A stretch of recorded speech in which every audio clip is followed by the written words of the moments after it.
Stanford University. Okay, let's get started. Okay, so today we're going to get into some of the details about how we train neural networks. So some administrative details first. Assignment 1 is due today, Thursday, so 11:59 p.m. tonight on Canvas. We're also going to be releasing assignment 2 today. And then your project proposals are due Tuesday, April 25th. So you should be really starting to think about your projects now if you haven't already. How many people have decided what they want to do for their project so far? Okay, so some people. So yeah, everyone else, you can go to TA office hours if you want suggestions and bounce ideas off of TAs. We also have a list of projects that other people have proposed. Some people usually affiliated with Stanford, so on Piazza, so you can take a look at those for additional ideas. And we also have some notes on backprop for linear layer and vector and tensor derivatives that Justin's written up. So this should help with understanding how exactly backprop works and for vectors and matrices. So these are linked to lecture 4 on the syllabus, and you can go and take a look at those.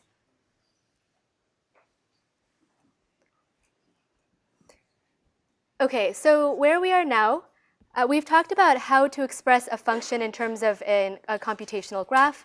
Right? We can represent any function in terms of a computational graph.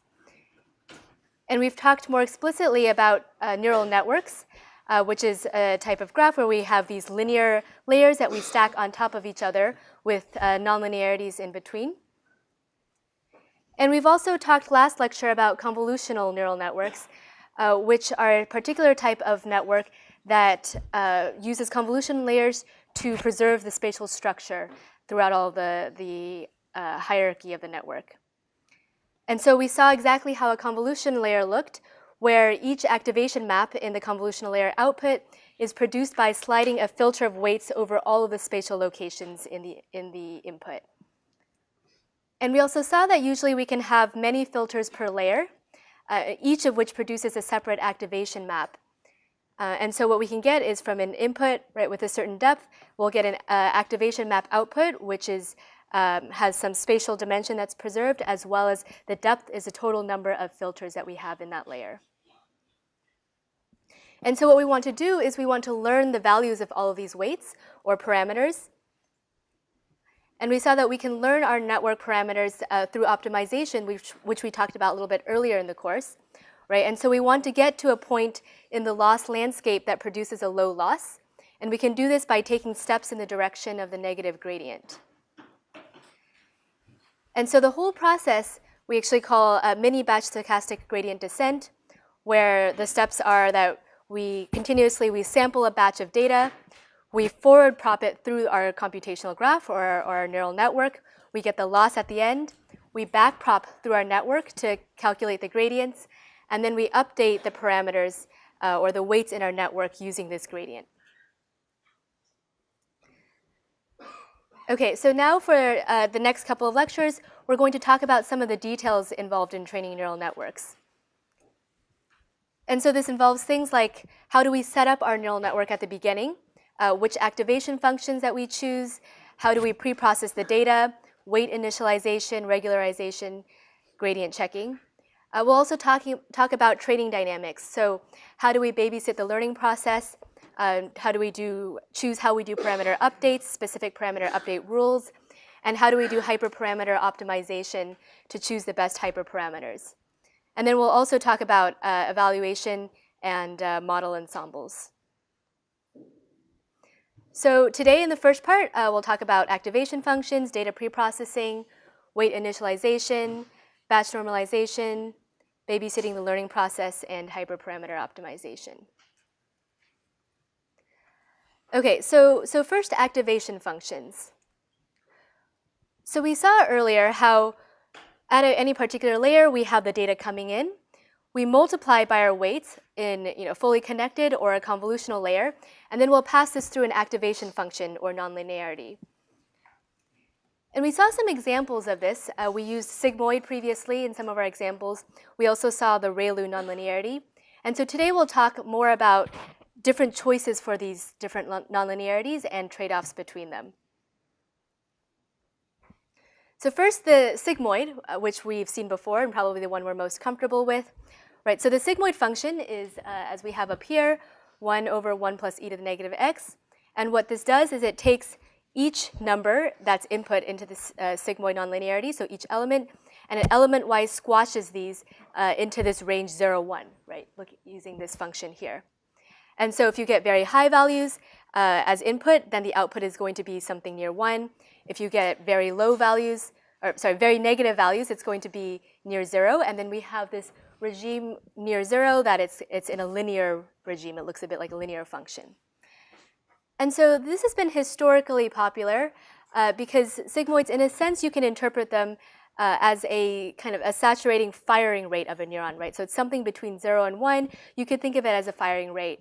And we'll talk later about other nonlinearities like ReLUs that in practice actually turn out to be more biologically plausible. But this does have a kind of interpretation that you could make. So if we look at this nonlinearity more carefully, there's several problems that there actually are with this. So the first is that saturated neurons can kill off the gradient. And so what exactly does this mean? So if we look at a sigmoid gate, right, a node in our computational graph, and we have our data x that's input into it, and then we have the output of the sigmoid gate coming out of it, what does the gradient flow look like as we're coming back? We have dl over d sigma, right, the upstream gradient coming down, and then we're going to multiply this by d sigma over dx. This will be the gradient of the local sigmoid function, and we're going to chain these together for our downstream gradient that we pass back. So who can tell me what happens when x is equal to negative 10? It's very negative. What does this gradient look like?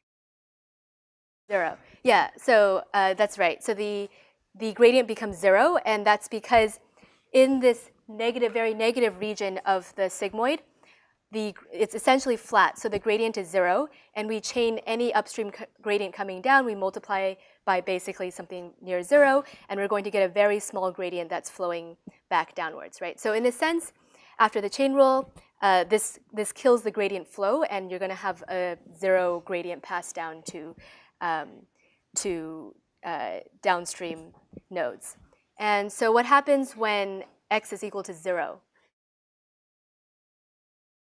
So I think it's fine in this regime, right? So in this regime near 0, you're going to get a reasonable gradient here, and then it'll be fine for backprop. And then what about x equals 10? 0, right? So again, so when x is equal to very negative or x is equal to large positive numbers, then these are all regions where the sigmoid function is flat, and it's going to kill off the gradient, and you're not going to get gradient flow coming back. Okay, so a second problem is that the sigmoid outputs are not 0-centered. And so let's take a look at why this is a problem. So consider what happens when the input to a neuron is always positive. So in this case, all of our x's we're going to say is positive. It's going to be multiplied by some weights w, and then we're going to run it through our activation function. So what can we say about the gradients on w? So think about what the local gradient is going to be, right, for this linear layer.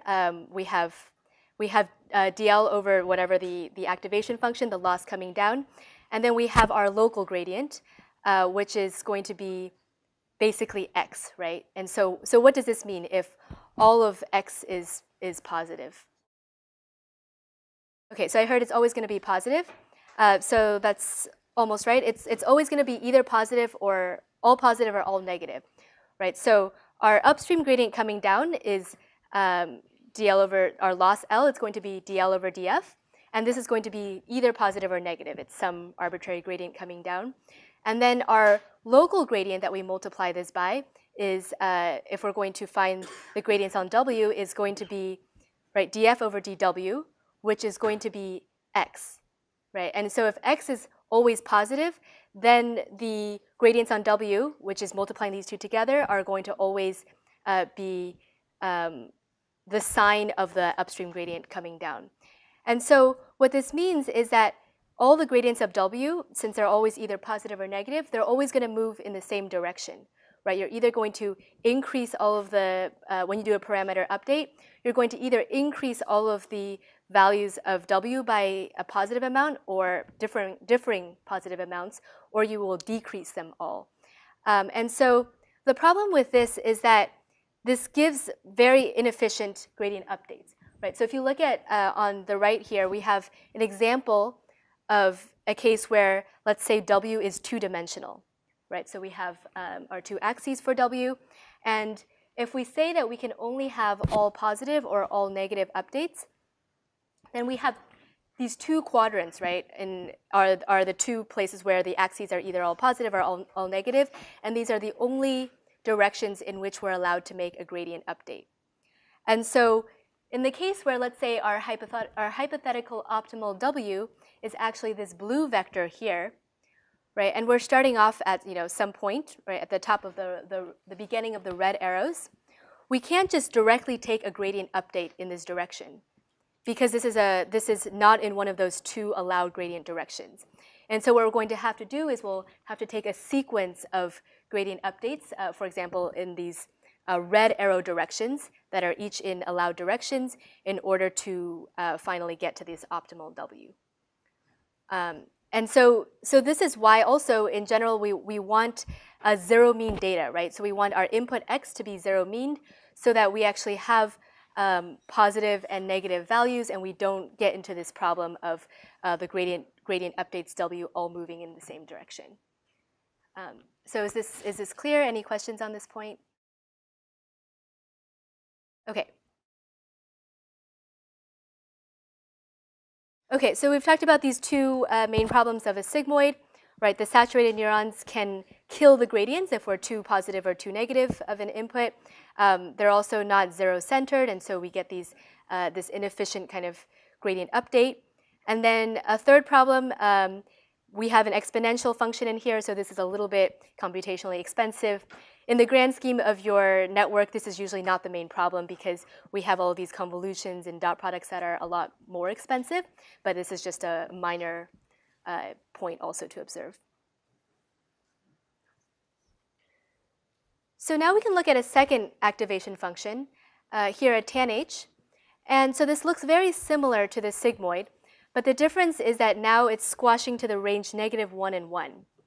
So here the main difference is that it's now zero-centered. So we've gotten rid of the second problem that we had. It still kills the gradients, however, when it's saturated, right? So you still have these regimes where the gradient is essentially flat, and you're going to kill the gradient flow. So this is a bit better than the sigmoid, but it still has some problems. Okay, so now let's look at the ReLU activation function, and this is one that we saw in our examples last lecture when we were talking about the convolutional neural network, and we saw that we interspersed ReLU nonlinearities between many of the convolutional layers, right? And so this function is f of x equals max of 0 and x. So it takes an element-wise operation on your input, and basically if your input is negative, it's going to put it to 0, and then if it's positive, it's going to be just pass through. It's the identity. And so this is one that's pretty commonly used. And if we look at this one and think about the problems that we saw earlier with the sigmoid and the tanh, we can see that it doesn't saturate in the positive region. So there's this whole half of our input space where it's not going to saturate. So this is a big advantage. So this is also computationally very efficient, right? We saw earlier that the sigmoid and has this e exponential in it, and so the ReLU is just this simple max, and it's extremely fast. And in practice, using this ReLU, it converges much faster than the sigmoid and the tanh, so about 6 times faster. And it's also turns out to be more biologically plausible than the sigmoid. So if you look at a neuron and you look at what the inputs look like and you look at what the outputs look like and you try and measure this in neuroscience experiments, you'll see that this one is actually a closer approximation to what's happening than sigmoids.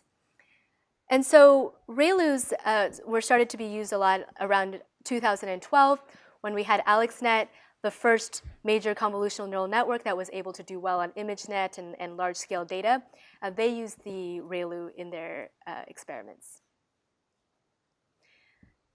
So a problem, however, with the ReLU is that it's not zero-centered anymore. So we saw that the sigmoid was not zero-centered. tanh fixed this, and now ReLU has this problem again, right? And so that's one of the issues of the ReLU. And then we also have this further annoyance of, again, we saw that in the positive half of the inputs, we don't have saturation, but this is not the case in the negative half,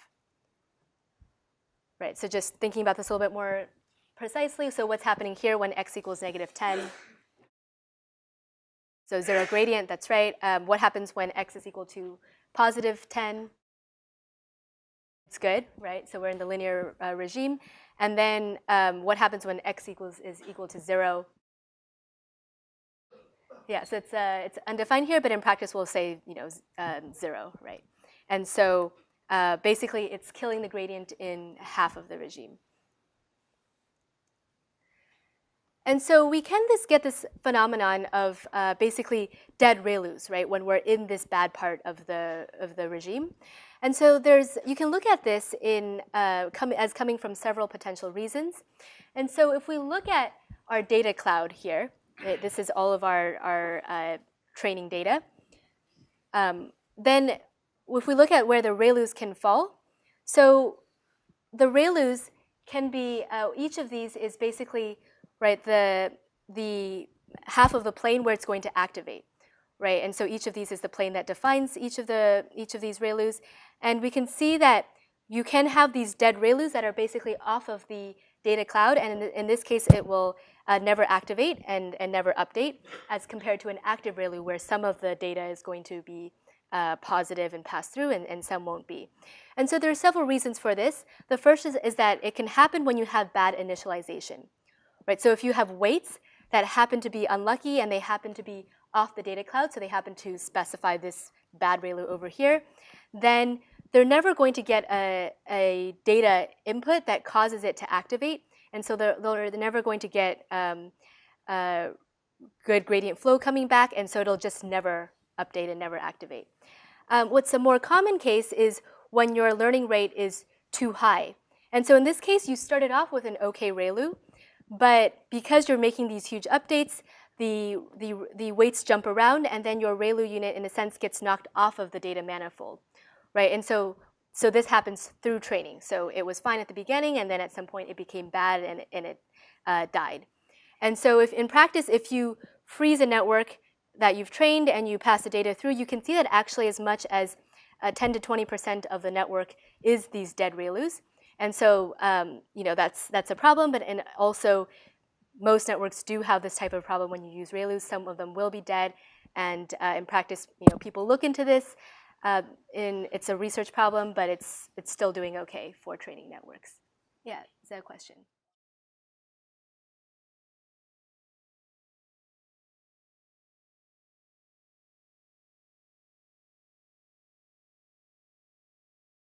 Right. So the question is, yeah, so the data cloud is just your training data.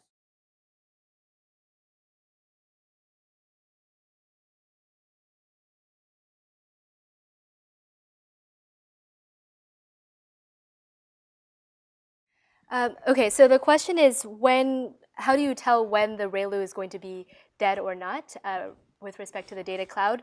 And so if you look at, this is an example of like a simple two-dimensional case, right? And so our ReLU, we're going to get our input to the ReLU, which is going to be basically W1x1 plus W2x2, and then we apply this, so that defines this separating hyperplane here, and then we're going to take half of it that's going to be positive, and half of it's going to be killed off.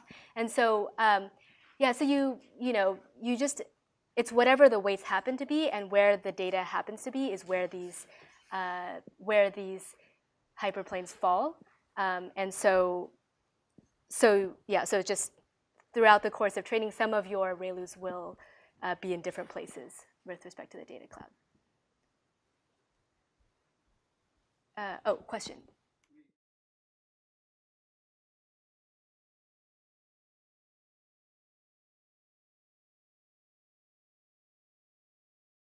So, okay, so the question is, for the sigmoid, we talked about two drawbacks, and one of them was that the neurons can get saturated. So let's go back to the sigmoid here. And the question was, this is not the case when all of your inputs are positive. So when all of your inputs are positive, they're all going to be coming in right in this 0+ region here. And so you can still get a saturating neuron because you see up in this positive regime, it also plateaus at 1. And so when you have large positive values as input, you're also going to get the 0 gradient because you have a flat slope here. Okay.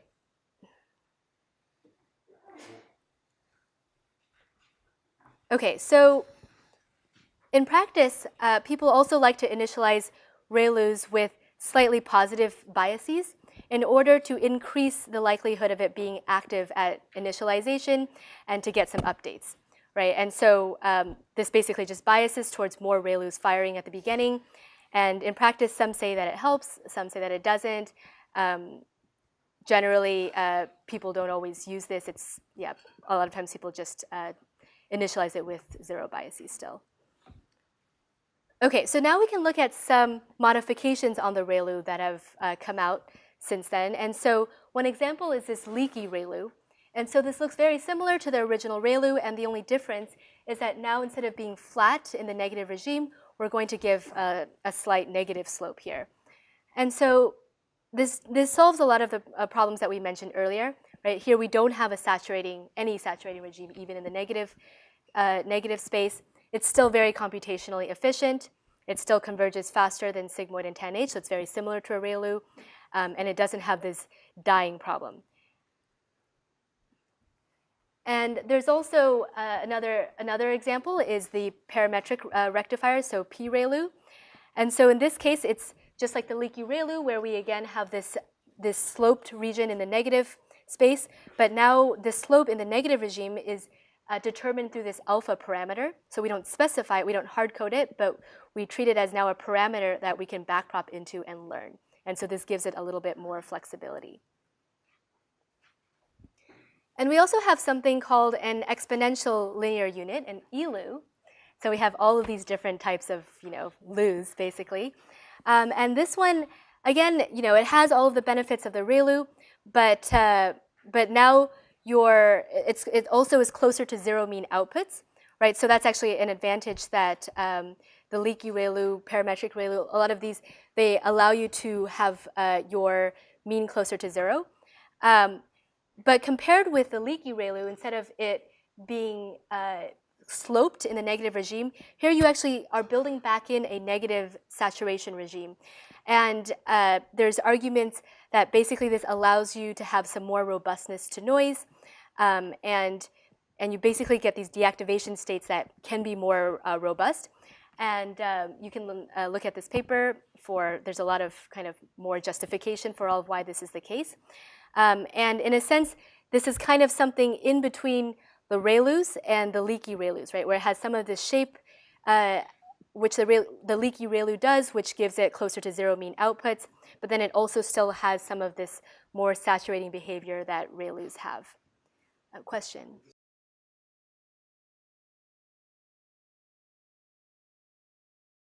So whether this parameter alpha is going to be specific for each neuron. So I believe it is often specified, but I actually can't remember exactly. So you can look in the paper for exactly how this is defined. Yeah, so I believe this function is basically very carefully designed in order to have nice, desirable properties.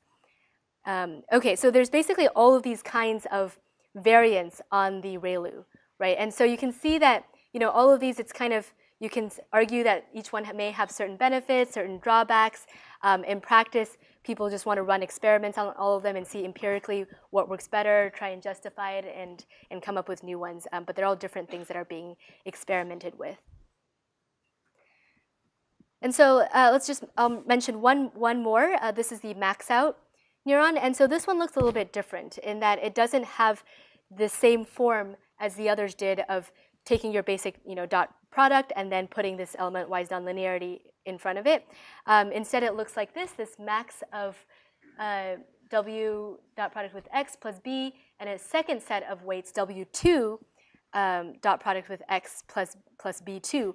And so what this does is this is taking the max of these two functions in a sense, right? And so what it does is it kind of generalizes the ReLU and the leaky ReLU because you're taking the max over these two linear functions. And so what this gives us, it's again, you're operating in a linear regime. It doesn't saturate and it doesn't die. The problem is that here you are doubling the number of parameters per neuron, right? So each neuron now has this original set of weights W, but now it has W1 and W2. So you have twice these. So in practice, when we look at all of these activation functions, kind of a good general rule of thumb is use ReLU. This is the most standard one that generally just works well. You do want to be careful in general with your learning rates to adjust them based, see how things do. We'll talk more about adjusting learning rates later in this lecture.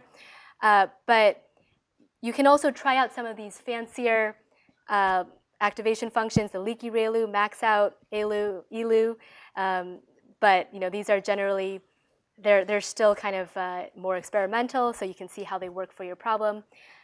You can also try out TANH, but probably some of these ReLU and ReLU variants are going to be better. And in general, don't use sigmoid. This is one of the earliest original activation functions, and ReLU and these other variants have generally worked better since then. Okay, so now let's talk a little bit about data preprocessing, right? So the activation function, we designed this as part of our network. Now we want to train the network, and we have our input data that we want to start training from.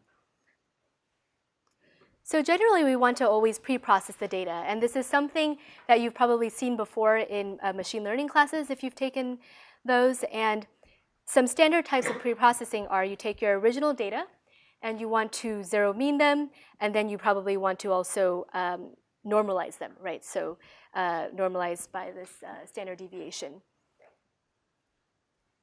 And so why do we want to do this?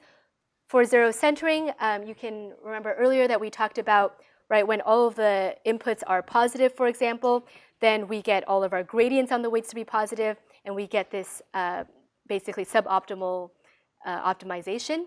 And in general, even if it's not all zero or all negative, any sort of bias will still cause this type of problem.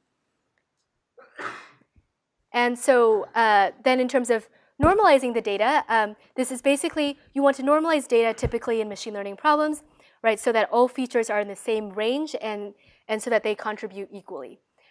In practice, since for images, and which is what we're dealing with in this course here for the most part, we do the zero centering, but in practice, we don't actually normalize the pixel values so much because generally for images, right, at each location, you already have relatively comparable scale and distribution, and so we don't really need to normalize so much compared to more general machine learning problems where you might have different features that are very different and of very different scales.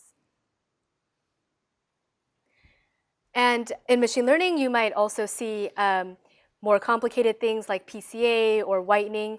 But again, with images, we typically just stick with the zero mean, and we don't do the normalization, and we also don't do some of these more complicated preprocessing. And one reason for this is generally with images, we don't really want to take all of our input, let's say pixel values, and project this onto a lower dimensional space of new kinds of features that we're dealing with. We typically just want to apply convolutional networks spatially, right, and have our spatial structure over the original image.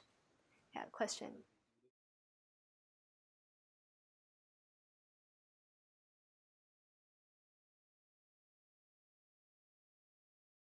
So the question is, we do this pre-processing in the training phase. Do we also do the same kind of thing in the test phase? And the answer is yes. So let me just move to the next slide here. Right. So in general, on the training phase is where we determine our, let's say, mean, and then we apply this exact same mean to the test data. Right. So we'll normalize by the same empirical mean from the training data. Okay. So to summarize, basically for images, right, we typically just do the zero mean pre-processing, and we can subtract either the entire mean image. So from the training data, you compute the mean image, which will be the same size as each image. So for example, 32 by 32 by 3, you'll get this array of numbers, and then you subtract that from each image that you're about to pass through the network, and you'll do the same thing at test time for this array that you determined at training time. In practice, we can also, for some networks, we also do this by just subtracting a per channel mean. And so instead of having an entire mean image that we're going to zero center by, we just take the mean by channel. And this is just because it turns out that it was similar enough across the whole image. It didn't make such a big difference to subtract the mean image versus just a per channel value. And this is easier to just pass around and deal with. So you'll see this as well, for example, in a VGG network, which is a network that came after AlexNet that we'll talk about later. Question?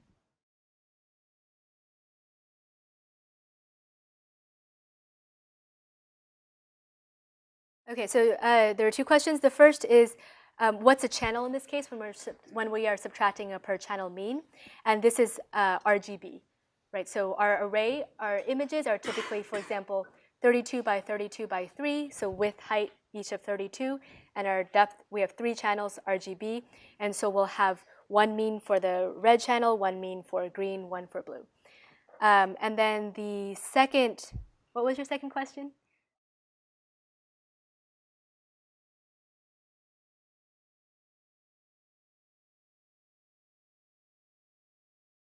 Okay, so the question is, when we're subtracting the mean image, what is the mean taken over? And the mean is taken over all of your training images, right? So you'll take all of your training images and just compute the mean of all of those. Does that make sense?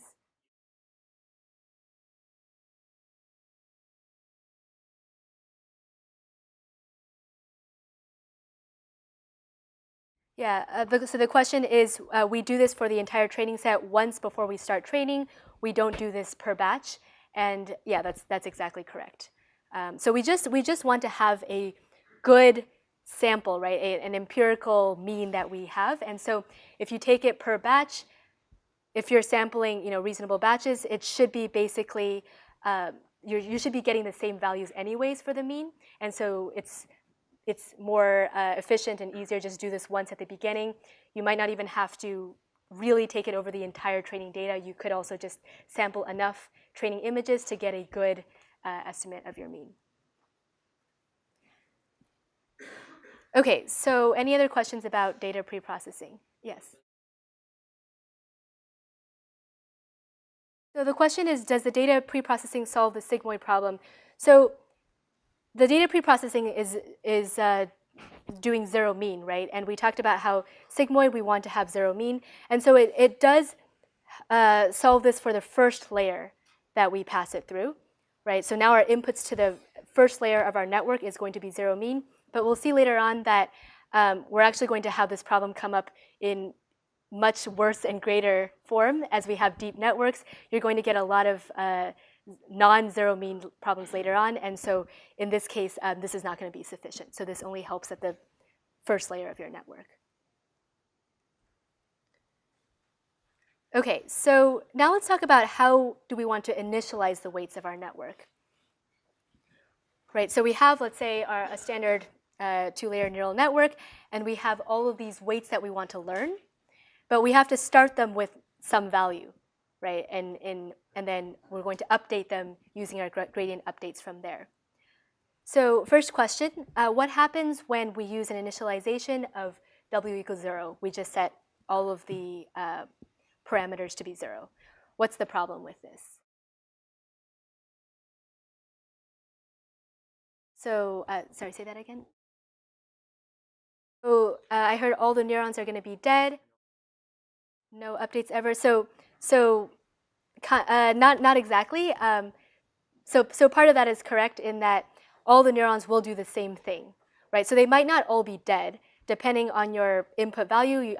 You could be in any regime of your neurons, so they might not be dead.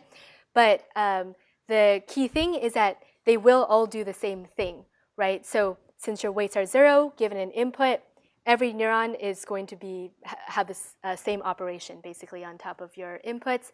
And so since they're all going to output the same thing, they're also all going to get the same gradient, right? And so because of that, they're all going to update in the same way. And now you're just going to get all neurons that are exactly the same, right? Which is not what you want. You want the neurons to learn different things. And so that's the problem when you initialize everything equally. And there's basically no symmetry breaking here. So what's the first, question?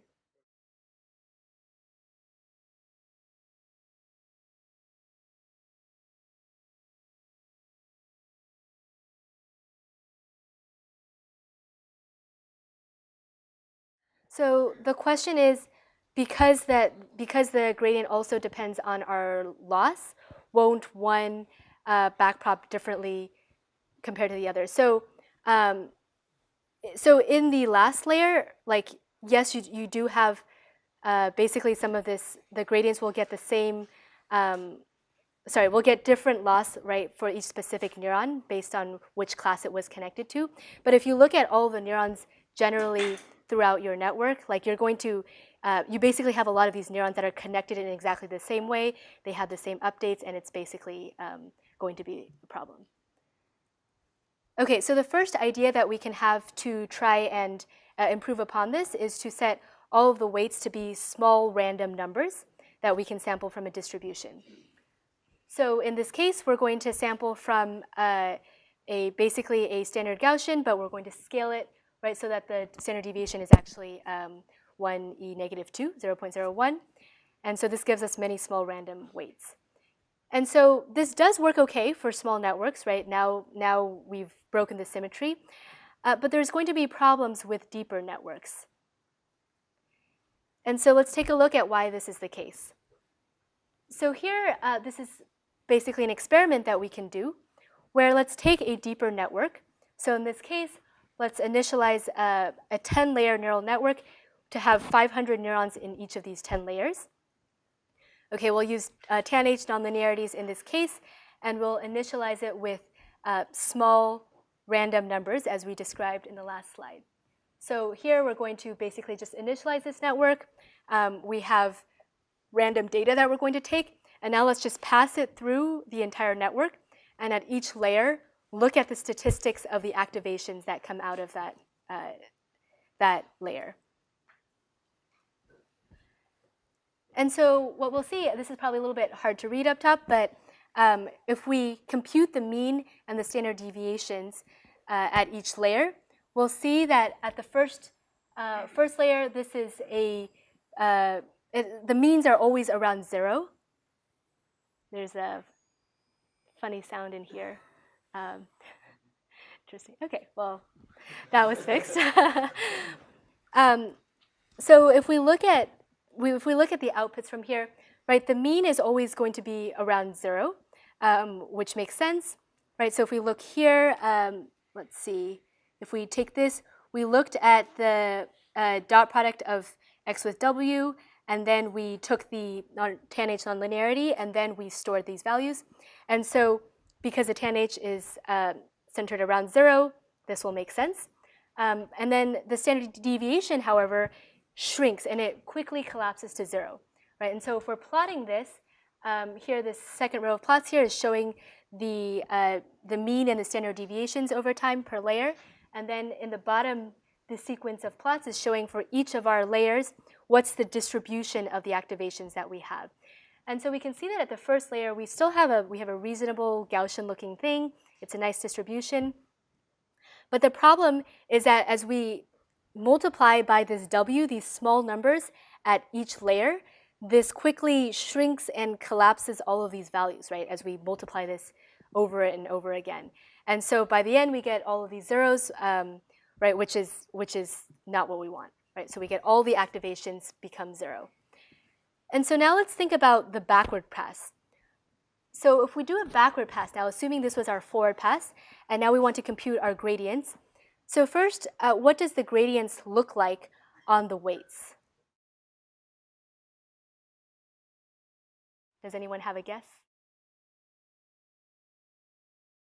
So, okay, so if we think about this, we have our input values are very small at each layer, right? Because they've all collapsed to this near 0. And then now at each layer, we have our upstream gradient flowing down. And then in order to get the gradient on the weights, remember it's our upstream gradient times our local gradient, which for this dot product, we're doing W times X, is just basically going to be X, which is our inputs, right? So it's again the similar kind of problem that we saw earlier, where now so here because X is small, our weights are getting a very small gradient and they're basically not updating, right? So this is a way that you can basically try and think about the effect of gradient flows through your networks, right? You can always think about what the forward pass is doing, and then think about what's happening as you have gradient flows coming down and different types of inputs, what the effect of this actually is on our weights and the gradients on them. And so also, if we think about, right, what's the gradient that's going to be flowing back from each layer as we're chaining all these gradients, right? So this is going to be the flip thing where we have now the gradient flowing back is our upstream gradient times, in this case, the local gradient is W, right, on our input X. And so again, because this is the dot product. And so now actually going backwards at each layer, we're basically doing a multiplication of the upstream gradient by our weights in order to get the next gradient flowing downwards. And so because here we're multiplying by W over and over again, you're getting basically the same phenomenon as we had in the forward pass, where everything is getting smaller and smaller, and now the upstream gradients are collapsing to 0 as well. Yeah, question?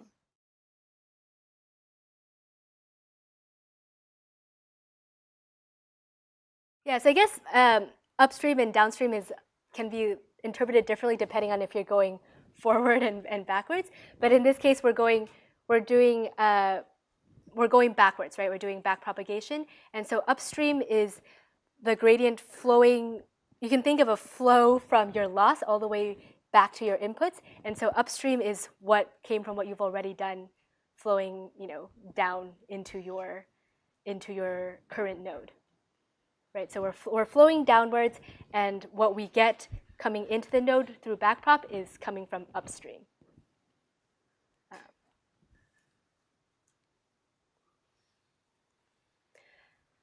Okay, so now let's think about what happens when, we saw that this was a problem when our weights were pretty small, right? So we can think about, well, what if we just try and solve this by making our weights big? So let's sample from this standard Gaussian, now with standard deviation 1 instead of 0.01. So what's the problem here? Does anyone have a guess?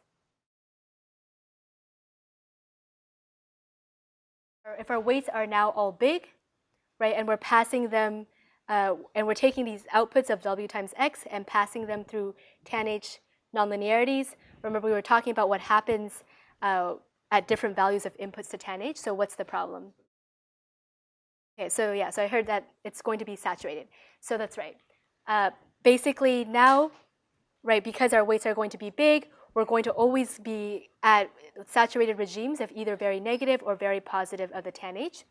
And so in practice, what you're going to get here is now, right, if we look at the distribution of the activations at each of the layers here on the bottom, they're going to be all basically -1 or +1. Right, and so this will have the problem that we talked about with the tan H earlier when they're saturated, that all the gradients will be 0 and our weights are not updating. So basically, it's really hard to get your your weight initialization right, right? When it's too small, they all collapse. When it's too large, they saturate. So there's been some work in trying to figure out, well, what's the proper way to initialize these weights? And so one kind of good rule of thumb that you can use is this Xavier initialization. And so this is from this paper by Glorat in 2010. And so what this formula is if we look at W up here, right, we can see that we want to initialize them to these, we sample from our standard Gaussian, and then we're going to scale by the number of inputs that we have. And you can go through the math, I think it's in the lecture notes as well as in this paper, of exactly how this works out. But basically, the way we do it is we specify that we want the variance of the input to be the same as the variance of the output. And then if you derive what the weights should be, you'll get this formula. And intuitively, what this kind of means is that if you have a small number of inputs, right, then we're going to divide by the smaller number and get larger weights. And we need larger weights because with small inputs and you're multiplying each of these by a weight, you need larger weights to get the same larger variance at output, and kind of vice versa for if we have many inputs, then we want smaller weights in order to get the same spread at the output. So you can look at the notes for more details about this. And so basically now if we want to have a unit Gaussian, right, as input to each layer, we can use this kind of initialization to, at training time, be able to initialize this so that there is approximately a unit Gaussian at each layer. Okay, and so one thing this does assume, though, is that it assumes that there's linear activations, and so it assumes that we are in the activation, in the active region of a tanh, for example. And so again, you can look at the notes to really try and understand this derivation. But the problem is that this breaks when now you use something like a ReLU, right? And so with the ReLU, what happens is that because it's killing half of your units, right, it's setting approximately half of them to 0 at each time, it's actually halving the variance that you get out of this. And so now if you just make the same assumptions as your derivation earlier, you won't actually get the right variance coming out. It's going to be too small. And so what you see is, again, this kind of phenomenon as the distribution starts collapsing. In this case, you get more and more peak towards 0 and more units deactivated. And the way to address this was something that has been pointed out in some papers, which is that you can try and account for this with an extra divided by 2, right? So now you're basically adjusting for the fact that half the neurons get killed, and so your kind of equivalent input has actually half these number of inputs. And so if you just add this divide by 2 factor in, this works much better. And you can see that the distributions are pretty good throughout all layers of the network. And so in practice, this has been really important actually for training. These types of little things to really pay attention to how your weights are make a big difference.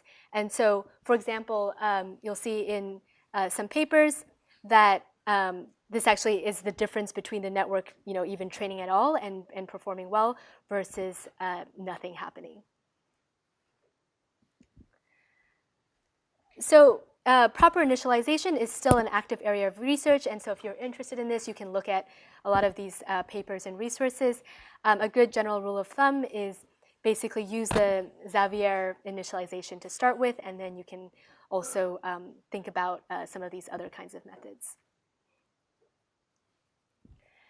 And so now we're going to talk about a related idea to this idea of wanting to keep activations in a Gaussian range that we want. Right, and so this idea behind what we're going to call batch normalization is, okay, we want unit Gaussian activations.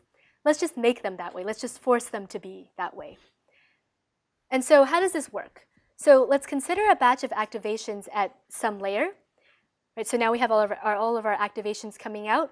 If we want to make this unit Gaussian, we actually can just do this empirically, right? We can take the mean of the batch that we have so far, of the current batch, and we can just, and the variance, and we can just normalize by this, right? And so basically, instead of with weight initialization, we're setting this at the start of training so that we try and get it into a good spot that we can have unit Gaussians at every layer, and hopefully during training this will preserve this. Now we're going to explicitly make that happen on every forward pass through the network, right? We're going to make this happen functionally and basically by normalizing by the mean and the variance of each neuron. We look at all of the inputs coming into it and calculate the mean and the variance for that batch and normalize it by it. And the thing is that this is just a differentiable function, right? If we have our mean and our variance as constants, this is just a sequence of computational operations that we can differentiate and do backprop through this. Okay, so just as I was saying earlier, right, if we look at our input data and we think of this as we have n training examples in our current batch, and then each batch has a dimension d, we're going to compute the empirical mean and variance independently for each dimension, right? So each basically feature element. And we compute this across our batch, our current mini batch that we have, and we normalize by this. And so this is usually inserted after fully connected or convolutional layers, right? We saw that when we were multiplying by W in these layers, which we do over and over again, then we can have this bad scaling effect with each one. And so this basically is able to undo this effect, right? And since we're basically just scaling by the inputs connected to each neuron, each activation, we can apply this the same way to fully connected and convolutional layers. And the only difference is that with convolutional layers, we want to normalize not just across all the training examples and independently for each feature dimension, but we actually want to normalize jointly across both all the feature dimensions, all of the spatial locations that we have in our activation map, as well as all of the training examples. And we do this because we want to obey the convolutional property, and we want nearby locations to be normalized the same way, right? And so with a convolutional layer, we're basically going to have one mean and one standard deviation per activation map that we have, and we're going to normalize by this across all of the examples in the batch. And so this is something that you guys are going to implement in your next homework. And so all of these details are explained very clearly in this paper from 2015. And so this is a very useful technique that you want to use a lot in practice. You want to have these batch normalization layers. And so you should read this paper, go through all of the derivations, and then also go through the derivations of how to compute the gradients given this normalization operation. Okay, so one thing that I just want to point out is that it's not clear that we're doing this batch normalization right after every fully connected layer, and it's not clear that we necessarily want a unit Gaussian input to these tanh nonlinearities, because what this is doing is this is constraining you to the linear regime of this nonlinearity, and you're trying to basically say let's not have any of this saturation, but maybe a little bit of this is good, right? You want to be able to control how much saturation that you want to have. And so the way that we address this when we're doing batch normalization is that we have our normalization operation, but then after that we have this additional squashing and scaling operation. So we do our normalization, then we're going to scale by some constant gamma, and then shift by another factor of beta, right? And so what this actually does is that this allows you to be able to recover the identity function if you wanted to. So if the network wanted to, it could learn your scaling factor gamma to be just your variance. It could learn your beta to be your mean. And in this case, you can recover the identity mapping. It's as if you didn't have batch normalization. And so now you have the flexibility of doing kind of everything in between and making the network learning how to make your tanh more or less saturated and how much to do so in order to have good training. Okay, so just to sort of summarize the batch normalization idea, right? So given our inputs, we're going to compute our mini batch mean. So we do this for every mini batch that's coming in. We compute our variance. We normalize by this median variance, and we have this additional scaling and shifting factor. And so this improves gradient flow through the network. It's also more robust as a result. It works for more range of learning rates and different kinds of initialization. So people have seen that once you've put batch normalization in, it's just easier to train, and so that's why you should do this. And then also one thing that I just want to point out is that you can also think of this as, in a way, also doing some regularization, right? And so because now at the output of each layer, each of these activations, each of these outputs is an output of both your input X as well as the other examples in the batch that it happens to be sampled with, right? Because you're going to normalize each input data by the empirical mean over that batch. So because of that, it's no longer producing deterministic values for a given training example, and it's tying all of these inputs in a batch together. And so this basically, because it's no longer deterministic, kind of jitters your representation of X a little bit and, in a sense, gives some sort of regularization effect. Yeah, question?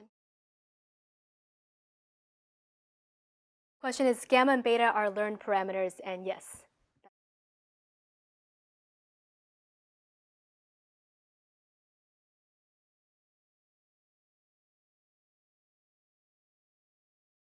Yeah, so the question is, why do we want to learn this gamma and beta to be able to learn the identity function back? And the reason is because you want to give it the flexibility, right? So what batch normalization is doing is it's forcing our data to become this unit Gaussian, our inputs to be this unit Gaussian.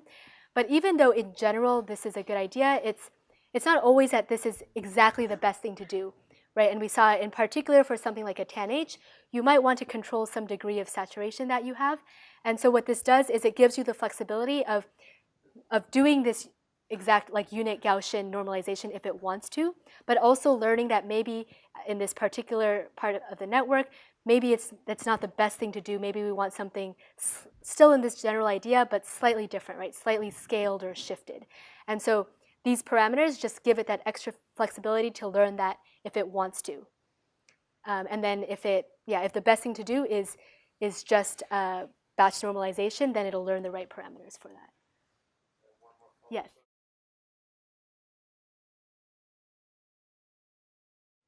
Yeah, so basically each neuron output, right? So we have output of a fully connected layer. We have W times X, and so we have the values of each of these outputs, and then we're going to apply batch normalization separately to each of these neurons. Question?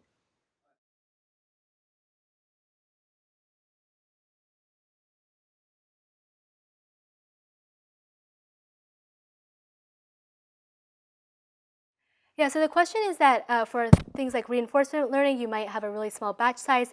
How do you deal with this? So in practice, I guess batch normalization has been used a lot for standard convolutional neural networks, and there's actually papers on how do we want to do normalization for different kinds of recurrent networks, or some of these networks that might also be in reinforcement learning. And so there's different considerations that you might want to think of there, and this is still an active area of research. There's papers on this, and we might also talk about some of this more later. But for a typical convolutional neural network, this generally works fine. And then if you have a smaller batch size, maybe this becomes a little bit less accurate, but you still get kind of the same effect. And it's possible also that you could design your mean and variance to be computed maybe over more examples, right? And I think in practice, usually it's just okay, so you don't see this too much, but this is something that maybe could help if that was a problem. Yeah, question?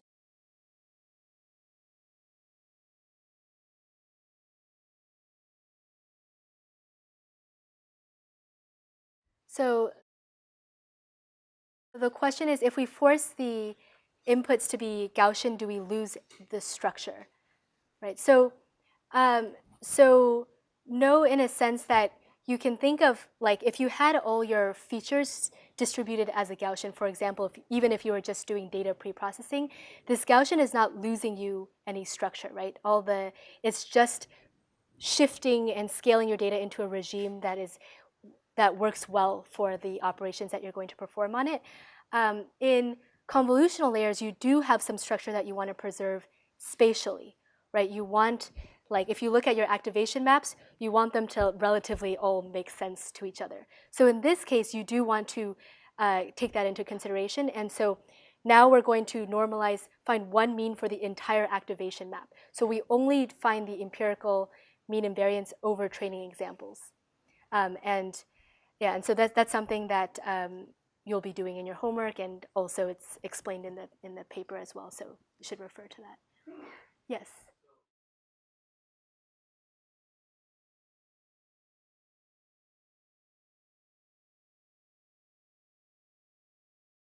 So the question is, are we normalizing the weights so that they become Gaussian? So if I understand your question correctly, then the answer is we're normalizing the inputs to each layer.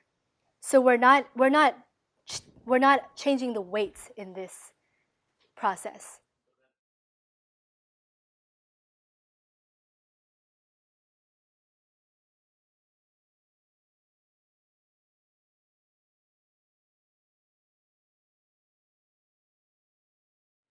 Yeah, so the question is, once we subtract by the mean and divide by the standard deviation, does this become Gaussian? And the answer is yes. So if you think about the operations that are happening, basically you're shifting by the mean, right? And so this shifts it to be zero-centered, and then you're scaling by the standard deviation. This now transforms this into a unit Gaussian. And so if you want to look more into that, I think you can look at, there's a lot of machine learning explanations that go into exactly visualizing what this operation is doing. But yeah, this basically takes your data and turns it into a Gaussian distribution. Okay, so yeah, question.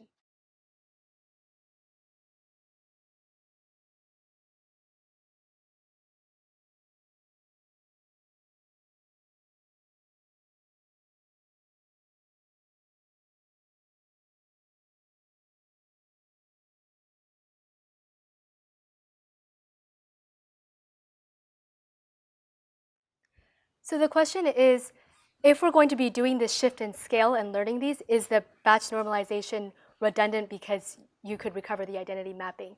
So in the case that the network learns that identity mapping is always the best and it learns these parameters, then yeah, there would be kind of no point for batch normalization. But in practice, this doesn't happen. So in practice, we will learn this gamma and beta that's not the same as the identity mapping. So it will shift and scale by some amount, but not the amount that's going to give you an identity mapping. And so what you get is you still get this batch normalization effect, right? So having this identity mapping there, I'm only putting this here to say that in the extreme, it could learn the identity mapping, but in practice, it doesn't. Yeah.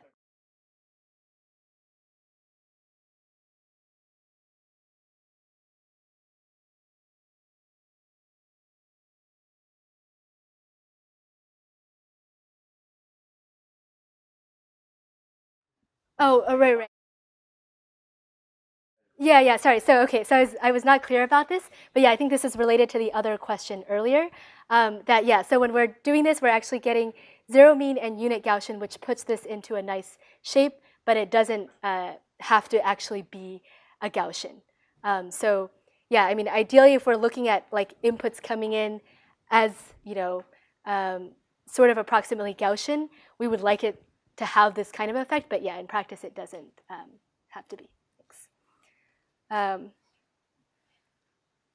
Okay, so the last thing I just want to mention about this is that so at test time, the batch normalization layer, we now take the empirical mean and variance from the training data. So we don't recompute this as test time. We just estimate this at training time, for example, using running averages, and then we're going to use this as at test time. So we're just going to scale by that. Okay, so now I'm going to move on to babysitting the learning process, right? So now we've defined our network architecture, and we'll talk about how do we monitor training, and how do we adjust hyperparameters as we go to get good learning results. So as always, the first step we want to do is we want to pre-process the data, right? So we want to zero mean the data, as we talked about earlier. Then we want to choose the architecture, and so here we are starting with one hidden layer of 50 neurons, for example, but we can pick any architecture that we want to start with. And then the first thing that we want to do is we initialize our network, we do a forward pass through it, right? And we want to make sure that our loss is reasonable. So we talked about this several lectures ago, where we have let's say we have a softmax classifier that we have here. We know what our loss should be when our weights are small and we have generally a diffuse distribution. Then we want it to be, the softmax classifier loss is going to be your negative log likelihood, which if we have 10 classes, it'll be something like negative log of 1/10, which here is around 2.3. And so we want to make sure that our loss is what we expect it to be, right? So this is a good sanity check that we want to always do. So now once we've seen that our original loss is good, now we want to, so first we want to do this having zero regularization, right? So when we disable the regularization, now our only loss term is this data loss, which is going to give 2.3 here. And so here, now we want to crank up the regularization. And when we do that, we want to see that our loss goes up, right? Because we've added this additional regularization term. So this is a good next step that you can do for your sanity check. And then now we can start training. So now if we start trying to train, what we do is, a good way to do this is to start off with a very small amount of data, right? Because if you have just a very small training set, you should be able to overfit this very well and get very good training loss on here. And so in this case, we want to turn off our regularization again and just see if we can make the loss go down to 0. And so we can see how our loss is changing as we have all of these epochs. We compute our loss at each epoch, and we want to see this go all the way down to 0. Right? And here we can see that also our training accuracy is going all the way up to 1, and this makes sense, right? If you have a very small number of data, you should be able to overfit this perfectly. Okay, so now once you've done that, these are all sanity checks. Now you can start really trying to train. So now you can take your full training data and now start with a small amount of regularization, right? And let's first figure out what's a good learning rate. So learning rate is one of the most important hyperparameters, and it's something that you want to adjust first. So you want to try some value of learning rate. And here I've tried 1e-6, and you can see that the loss is barely changing. Right? And so the reason this is barely changing is usually because your learning rate is too small. Right? So when it's too small, your gradient updates are not big enough, and your cost is basically about the same. Okay, so one thing that I want to point out here is that we can notice that even though our loss was barely changing, the training and the validation accuracy jumped up to 20% very quickly. And so does anyone have any idea for why this might be the case? Why? So remember, we have a softmax function, and our loss didn't really change, but our accuracy improved a lot. Okay, so the reason for this is that here the probabilities are still pretty diffuse, right? So our loss term is still pretty similar, but when we shift all of these probabilities slightly in the right direction, because we're learning, right? Our weights are changing in the right direction. Now the accuracy all of a sudden can jump because we're taking the maximum correct value, and so we're going to get a big jump in accuracy even though our loss is still relatively diffuse. Okay, so now if we try another learning rate, now here I'm jumping in the other extreme, picking a very big learning rate, 1e-6. What's happening is that our cost is now giving us nans. And when you have nans, what this usually means is that basically your cost exploded. And so the reason for that is typically that your learning rate was too high. So then you can adjust your learning rate down again. Here I can see that for trying 3e⁻3, the cost is still exploding. So usually the rough range for learning rates that we want to look at is between 1e⁻3 and 1e⁻5. And this is the rough range that we want to be cross-validating in between. So you want to try out values in this range, and depending on whether your loss is too slow or too small or whether it's too large, adjust it based on this. And so how do we exactly pick these hyperparameters, right? Do hyperparameter optimization and pick the best values of all of these hyperparameters. So the strategy that we're going to use is for any hyperparameter, for example, learning rate, to do cross-validation, right? So cross-validation is training on your training set and then evaluating on a validation set. How well did this hyperparameter do? Something that you guys have already done in your assignment. And so typically we want to do this in stages. And so we can do first a course stage where we pick values pretty spread out apart, and then we learn for only a few epochs. And with only a few epochs, you can already get a pretty good sense of which hyperparameters are, which values are good or not, right? You can quickly see that it's a NaN, or you can see that nothing is happening, and you can adjust accordingly. So typically once you do that, then you can see what's sort of a pretty good range, and the range that you want to now do finer sampling of values in. And so this is the second stage where now you might want to run this for a longer time and do a finer search over that region. And one tip for detecting explosions like NaNs, you can have in your training loop, right, sample some hyperparameter, start training, and then look at your cost at every iteration or every epoch. And if you ever get a cost that's much larger than your original cost, so for example, something like 3 times your original cost, then you know that this is not heading in the right direction, right? It's getting very big very quickly, and you can just break out of your loop, stop this hyperparameter choice, and pick something else. All right, so an example of this, let's say here we want to run now course search for 5 epochs, right? This is a similar network that we were talking about earlier. And what we can do is we can see all of these validation accuracies that we're getting. And I've highlighted in red the ones that give better values. And so these are going to be regions that we're going to look into in more detail. And one thing to note is it's usually better to optimize in log space. And so here, instead of sampling, let's say, uniformly between 1e to the negative 0.01 and 100, you're going to actually do 10 to the power of some range, right? And this is because the learning rate is multiplying your gradient update, and so it has these multiplicative effects, and so it makes more sense to consider a range of learning rates that are multiplied or divided by some value rather than uniformly sampled. So you want to be dealing with orders of magnitude here.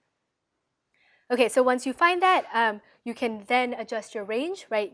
In this case, we have a range of maybe 10 to the negative 4, right, to 10 to the 0th power. This is a good range that we want to narrow down into. And so we can do this again. And here you can see that we're getting a relatively good accuracy of 53%. And so this means we're headed in the right direction. But one thing that I want to point out is that here we actually have a problem. And so the problem is that we can see that our best accuracy here has a learning rate that's about, it's all of our good learning rates are in this e to the negative 4 range, right? And since the learning rate that we specified was going from 10 to the negative 4 to 10 to the 0, that means that all the good learning rates were at the edge of the range that we were sampling. And so this is bad because this means that we might not have explored our space sufficiently, right? We might actually want to go to 10 to the negative 5 or 10 to the negative 6. There might be still better ranges if we continue shifting down. So you want to make sure that your range kind of has the good values somewhere in the middle or somewhere where you get a sense that you've explored your range fully. Okay, and so Another thing is that we can sample all of our different hyperparameters using a kind of grid search, right? We can sample for a fixed set of combinations, a fixed set of values for each hyperparameter, sample in a grid manner over all of these values. But in practice, it's actually better to sample from a random layout, so sampling a random value of each hyperparameter in a range. And so what you'll get instead is if we have these two hyperparameters here that we want to sample from, you'll get samples that look like this right side instead. And the reason for this is that if a function is really sort of more a function of one variable than in another, which is usually true, usually we have a little bit more, a lower effective dimensionality than we actually have, then you're going to get many more samples of the important variable that you have, right? You're going to be able to see this shape in this green function that I've drawn on top, showing where the good values are, compared to if you just did a grid layout where we were only able to sample 3 values here and you missed where were the good regions, right? And so basically we'll get much more useful signal overall since we have more samples of different values of the important variable. And so hyperparameters to play with, right? We've talked about learning rate, things like different types of decay schedules, update types, regularization, also your network architecture, so the number of hidden units, the depth, all of these are hyperparameters that you can optimize over. And we've talked about some of these, but we'll keep talking about more of these in the next lecture. And so you can think of this as kind of, if you're basically tuning all the knobs, right, of some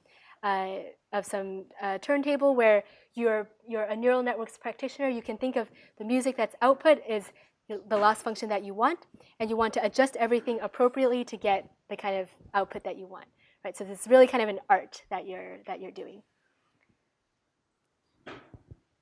And in practice, you're going to do a lot of hyperparameter optimization, a lot of cross-validation. And so, in order to get numbers, people will run cross-validation over tons of hyperparameters, monitor all of them, see which ones are doing better, which ones are doing worse. Here we have all of these loss curves, pick the right ones, readjust, and keep going through this process. And so, as I mentioned earlier, right, as you're monitoring each of these loss curves, learning rate is an important one, but you'll get a sense for how different learning rates, which learning rates are good and bad. So you'll see that if you have a very high exploding one, right, this is your loss explodes, then your learning rate is too high. If it's too kind of linear and too flat, you'll see that it's too low. It's not changing enough. And if you get something that looks like there's a steep change but then a plateau, this is also an indicator of it being maybe too high, because in this case, you're taking too large jumps and you're not able to settle well into your local optimum. And so a good learning rate usually ends up looking something like this, where you have a relatively steep curve, but then it's continuing to go down. And then you might keep adjusting your learning rate from there. And so this is something that you'll see through practice. Okay, and just I think we're very close to the end, so just one last thing that I want to point out is that in case you ever see learning rate loss curves where if you ever see loss curves where it's flat for a while and then starts trading all of a sudden, a potential reason could be bad initialization. So in this case, your gradients are not really flowing too well at the beginning, so nothing's really learning, and then at some point it just happens to adjust in the right way such that it tips over and things just start training, right? And so there's a lot of experience at looking at these and seeing what's wrong that you'll get over time. And so you'll usually want to monitor and visualize your accuracy, right? If you have a big gap between your training accuracy and your validation accuracy, it usually means that you might have overfitting and you might want to increase your regularization strength. If you have no gap, you might want to increase your model capacity because you haven't overfit yet. You could potentially increase it more. And in general, we also want to track the updates, the ratio of our weight updates to our weight magnitudes, right? So we can just take the norm of our parameters that we have to get a sense for how large they are. And when we have our update size, we can also take the norm of that, get a sense for how large that is. And we want this ratio to be somewhere around 0.001. There's a lot of variance in this range, so you don't have to be exactly on this. But it's just a sense of you don't want your updates to be too large compared to your value or too small, right? You don't want it to dominate or to have no effect. And so this is just something that can help debug what might be a problem. Okay, so in summary, today we've looked at activation functions, data preprocessing, weight initialization, batch norm, babysitting the learning process, and hyperparameter optimization. These are kind of the takeaways for each that you guys should keep in mind. Use ReLUs, subtract the mean, use Xavier initialization, use batch norm, and sample hyperparameters randomly. And next time we'll continue to talk about training neural networks with all of these different topics.